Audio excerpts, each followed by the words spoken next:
Tony Hawk has reflected on watching Nirvana perform live and expressed his regret that Kurt Cobain was never able to meet their grandson. Tony Hawk and Nirvana have a shared history, with the legendary skater having seen the iconic Seattle grunge band perform back in 1991.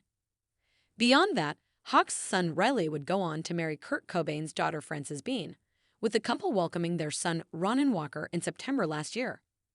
Now, Tony Hawk has reflected on the transformative experience he had watching the band and spoken about Kurt after coming across a 1991 ticket stub from Nirvana's Washington concert.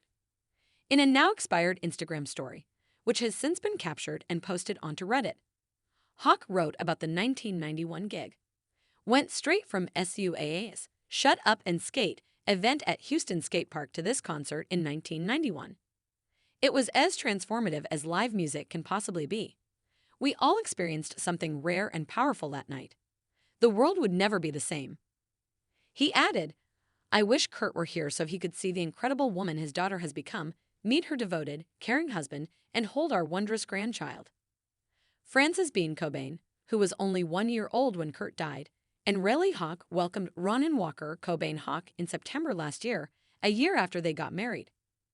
Prior to Ronan's birth, Frances remembered her late father on the 30th anniversary of his death. I wish I could have known my dad.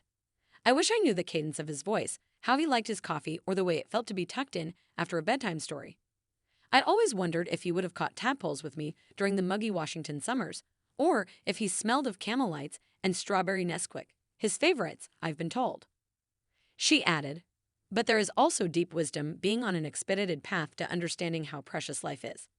He gifted me a lesson in death that can only come through the live-ed experience of losing someone. It's the gift of knowing for certain, when we love ourselves and those around us with compassion, with openness, with grace, the more meaningful our time here inherently becomes. Frances Bean also added a collection of photos of her father from when he was a child to the post, and concluded by recalling a letter that Kurt wrote to her before she was born. The last line of it reads, "Wherever you go or wherever I go, I will always be with you." He kept this promise because he is present in so many ways. Whether it's by hearing a song or through the hands we share, in those moments I get to spend a little time with my dad, and he feels transcendent.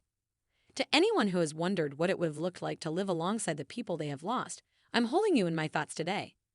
The meaning of our grief is the same. Elsewhere, Nirvana have staged 2 surprise reunion performances this year. The first came at the Fire Aid benefit concert in Los Angeles, where they were joined by Joan Jett, Kim Gordon, Street Vincent, and Dave Grohl's daughter Violet. Earlier this month, Nirvana once again reunited for a special SNL 50 concert and were joined by Post Malone on vocals.